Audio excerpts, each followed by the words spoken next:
Hello, in this video I'm gonna show you how to check if your lost OPPO Reno13 FS 5G is on the IMEI.info database.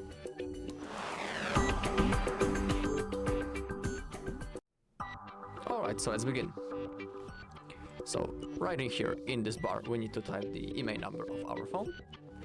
If you don't know how to check the IMEI number of your phone, on our channel there is a video when I'm showing the whole process and I'm describing all options on that page, and also in that video I'm showing how to find the IMEI number on your OPPO Reno13 FS 5G.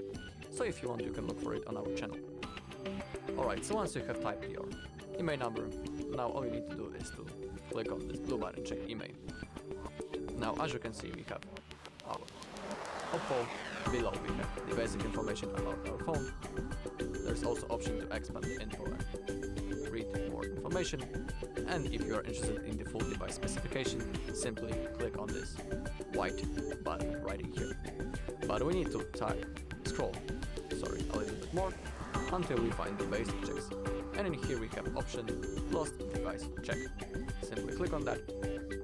In here type your IMEI number if you have, and if you want you can also type the second one and the serial number.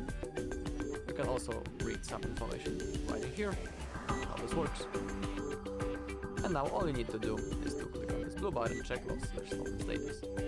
And now as you can see, this device is reported in IMEI.info lost/stolen database.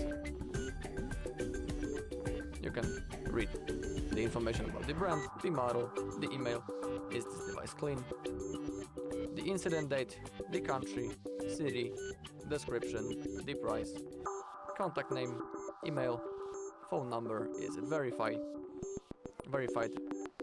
date, is it reported, when the report was created at, and in here we can also perform the blacklist simple or the premium blacklist check. Alright, so that's all in this video. Thank you all for watching. If you found this video helpful, please leave a like, comment and subscribe.